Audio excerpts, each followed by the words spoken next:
بسم اللہ الرحمن الرحیم۔ شروع اللہ کے نام سے جو بڑا مہربان نہایت رحم والا ہے۔ وَإِذْ قَالَ رَبُّكَ لِلْمَلَائِكَةِ إِنِّي جَاعِلٌ فِي الْأَرْضِ خَلِيفَةً قَالُوا أَتَجْعَلُ فِيهَا مَن يُفْسِدُ فِيهَا وَيَسْفِكُ الدِّمَاءَ وَنَحْنُ نُسَبِّحُ بِحَمْدِكَ وَنُقَدِّسُ لَكَ قَالَ إِنِّي أَعْلَمُ مَا لَا تَعْلَمُونَ۔ اور جب تیرے رب نے فرشتوں سے کہا کہ میں زمین میں خلیفہ بنانے والا ہوں تو انہوں نے کہا ایسے شخص کو کیوں پیدا کرتا ہے جو زمین میں فساد کرے اور خون بہائے، اور ہم تیری تسبیح، حمد اور پاکیزگی بیان کرنے والے ہیں۔ اللہ تعالیٰ نے فرمایا جو میں جانتا ہوں تم نہیں جانتے۔ پھر اوپر کے رکوع میں بندگی رب کی دعوت اس بنیاد پر دی گئی تھی کہ وہ تمہارا خالق ہے، پروردگار ہے، اسی کے قبضہ قدرت میں تمہاری زندگی و موت ہے، اور جس کائنات میں تم رہتے ہو اس کا مالک و مدبر وہی ہے، لہذا اس کی بندگی کے سوا تمہارے لیے اور کوئی دوسرا طریقہ صحیح نہیں ہو سکتا۔ اب اس رکوع میں وہی دعوت اس بنیاد پر دی جا رہی ہے کہ اس دنیا میں تم کو خدا نے اپنا خلیفہ بنایا ہے۔ خلیفہ ہونے کی حیثیت سے تمہارا فرض صرف اتنا ہی نہیں ہے کہ اس کی بندگی کرو، بلکہ یہ بھی ہے کہ اس کی بھیجی ہوئی ہدایت کے مطابق کام کرو۔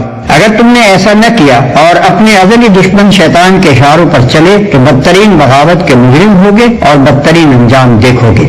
اس سلسلے میں انسان کی حقیقت اور کائنات میں اس کی حیثیت ٹھیک ٹھیک بیان کر دی گئی ہے، اور نوع انسانی کی تاریخ کا وہ باب پیش کیا گیا ہے جس کے معلوم ہونے کا کوئی دوسرا ذریعہ انسان کو میسر نہیں ہے۔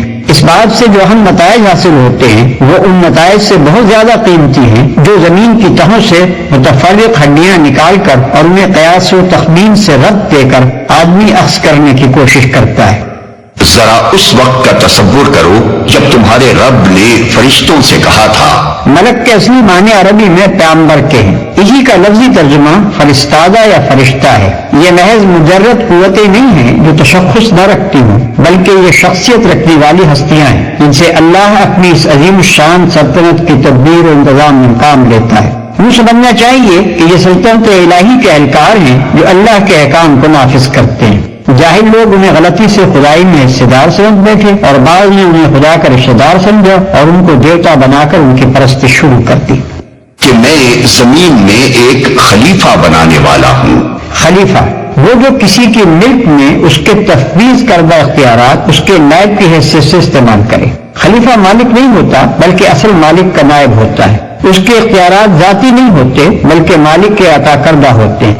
وہ اپنے منشا کے مطابق کام کرنے کا حق نہیں رکھتا بلکہ اس کا کام مالک کے منشا کو پورا کرنا ہوتا ہے۔ اگر وہ خود اپنے آپ کو مالک سمجھ بیٹھے اور تفویض کردہ اختیارات کو منمانے طریقے سے استعمال کرنے لگے، یا اصل مالک کے سوا کسی اور کو مالک تسلیم کر کے اس کے منشا کی پیروی اور اس کے احکام کی تعمیل کرنے لگے تو یہ سب غداری اور بغاوت کے افعال ہوں گے۔ اور خوریزیاں کہے گا۔ یہ فرشتوں کا اعتراض نہ تھا بلکہ استفہام تھا۔ فرشتوں کی کیا مجال کہ خدا کی کسی تجویز پر اعتراض کریں؟ وہ خلیفہ کے لفظ سے یہ تو سمجھ گئے تھے کہ اس زیر تجویز مخلوق کو زمین میں کچھ اختیارات سپرد کیے جانے والے ہیں، مگر یہ بات ان کی سمجھ میں نہیں آتی تھی کہ سلطنت کائنات کے اس نظام میں کسی بااختیار مخلوق کی گنجائش کیسے ہو سکتی ہے، اور اگر کسی کی طرف کچھ ذرا سے بھی اختیارات منتقل کر دیے جائیں تو سلطنت کے جس حصے میں بھی ایسا کیا جائے گا وہاں کا انتظام خرابی سے کیسے بچ جائے گا، اسی بات کو وہ سمجھنا چاہتے تھے۔ آپ کی حمد و ثنا کے ساتھ تسبیح اور آپ کے لیے تقدیس تو ہم کر ہی رہے ہیں۔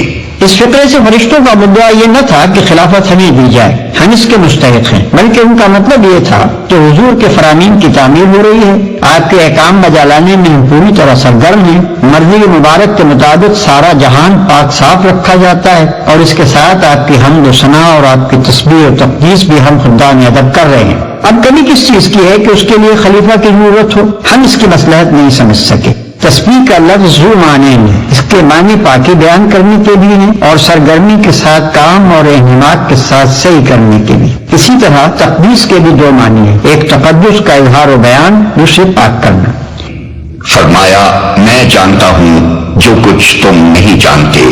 یہ فرشتوں کے دوسرے شبے کا جواب ہے، یعنی فرمایا کہ خلیفہ مقرر کرنے کی ضرورت و مصلحت میں جانتا ہوں، تم اسے نہیں سمجھ سکتے۔ اپنی جن خدمات کا تم ذکر کر رہے ہو وہ کافی نہیں ہے، بلکہ ان سے بڑھ کر کچھ مطلوب ہے۔ اسی لیے زمین میں ایک ایسی مخلوق پیدا کرنے کا ارادہ کیا گیا ہے جس کی طرف کچھ اختیارات منتقل کیے جائیں۔